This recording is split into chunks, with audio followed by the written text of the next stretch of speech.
This is the Season Long Podcast in support of the YouTube channel SeasonLongBaller.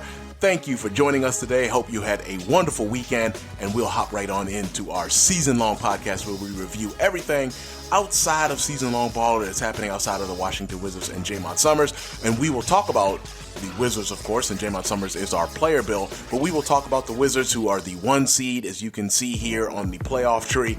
But let's talk about the play-in games that are affecting the East, and we'll talk about the West briefly a little bit later on. But let's start off out East, with the Chicago and Celtics, the 7-8 game, which took place last week. Now, as you can see, this wasn't even close, and the stats really do tell the story here. The Bulls with a 91-56 victory over the Celtics, and when you shoot 76% from the field, as the Bulls did, does it even matter that the Celtics were close to 60% themselves? Also, even a bigger disparity, the 84% that the Bulls shot from three, 21 out of 25. They only missed 4 3-pointers. Now, the Celtics shot a respectable 46% from deep, but when your opponent, again, is shooting 84%, which I would think in real life would be a record of some sort. I would think 25 would be enough to be the minimum as well to qualify, but 21 out of 25.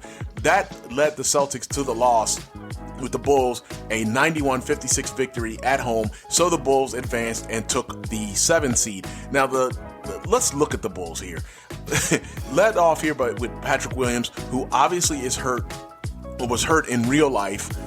So he had been out for the past couple months, but in our simulation, still playing, and in this game, playing well. 23 points, 8 out of 8 from the field. Did not miss a 3, going 7 out of 7.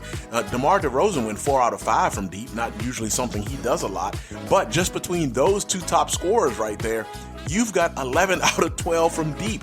Zach LaVine didn't even have to do a lot of heavy lifting, only scored 7 points, shot the ball 3 times, made all of them, made his only 3-pointer.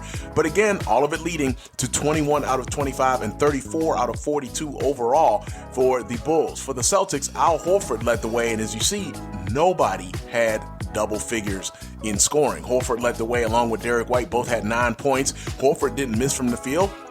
Had one 3-pointer, but again, not enough at all when your opponent is shooting over 80% from deep. And this was what we did with all of the play-in games was the Simcast live feature on 2K24, and we talked about these games. We watched these games and did the Simcast live, and you can check those out. All 3 of the play-in games, we did Simcast live last week, and a 91-56 victory here in the 7-8 game for the Bulls. Now, the 9-10 game, as you see, Toronto hosting Atlanta, and Toronto would get the victory here. 72-64, a much better game than what we saw between the Celtics and the Bulls. 53% from the field for the Raptors. The Hawks were 55%, so actually shot better. The Raptors shot more free throws, and the Hawks even outscored the Raptors on fast break points 13-0. So you have to wonder, how in the world did the Raptors win this game? And they did have more second chance points. They did have a big advantage on the bench, 22-13, and they did clean up the boards, out rebounding the Hawks 25-19, but had 5 offensive rebounds.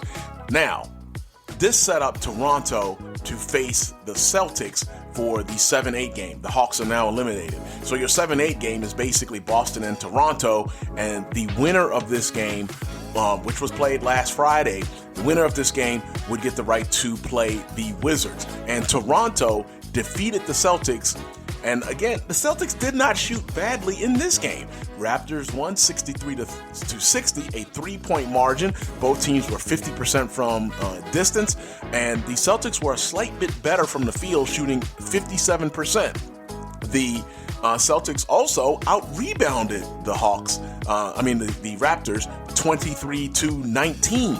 But the big difference here, or I guess the difference in the game, 3 free throws made by the Raptors. They were 3 out of 4 from the free throw line. I know that doesn't sound like a lot. They only shot 75%.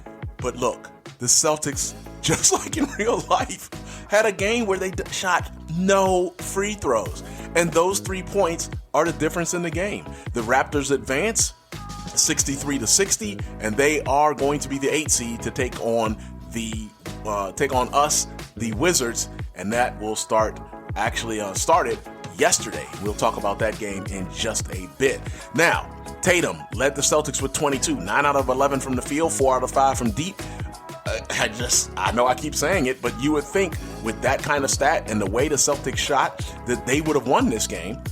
And again, the way they've shot both games between this game against the Raptors and then the earlier game in the week against the Bulls, you would have thought that they would have won one of these 2 games, but the Celtics are definitely unlucky here and lose to the Raptors 63-60. So before we talk about the Raptors' fate as they are the 8 seed, let's run out west right quick and take a quick look. You see OKC was the 7 seed and they defeated Phoenix, so they moved into the 7 slot, and Phoenix would go on to take on Denver, who defeated Dallas in the 9-10 matchup. OKC being the 7 seed, we'll talk about their opponent in just a moment.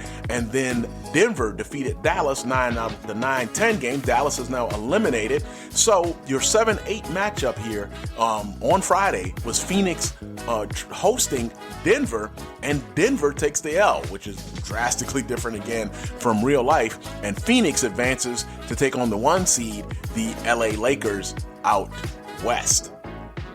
All right, so now we've got the full playoff bracket, and taking a look out west first, the Lakers are your 1 seed. They will be taking on Phoenix, who is the 8 seed, who emerged out of the play-in tournament. Down at the bottom of the bracket, Golden State is the 2nd seed. OKC, who won the first 7-8 matchup in the play-in out west, they are the 7 seed. Back to the top, 4 and 5 matchup, Minnesota against the LA Clippers, and then your 3-6 matchup is Memphis against New Orleans. Now, being honest here, on the west side of the bracket, we split with the Lakers this season.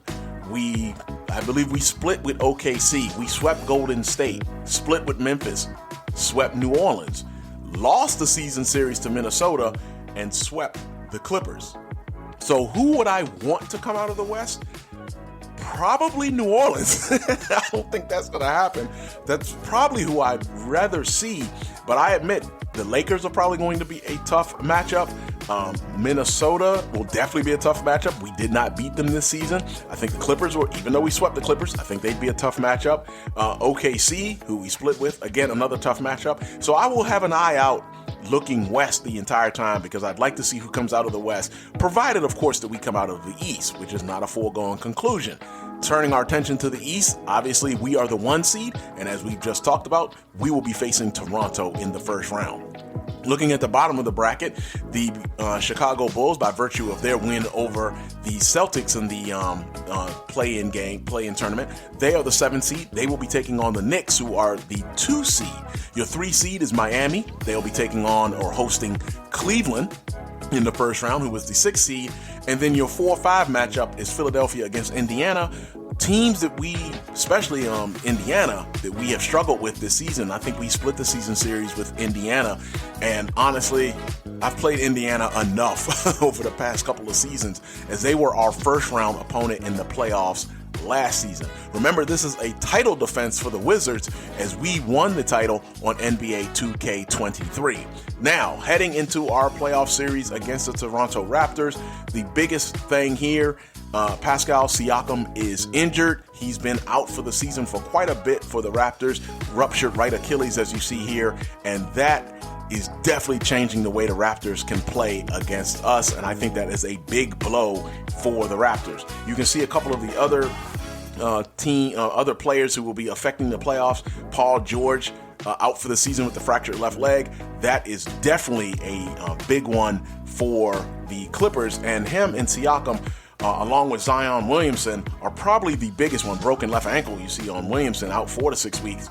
Those are probably the biggest ones affecting playoff teams in terms of our simulation.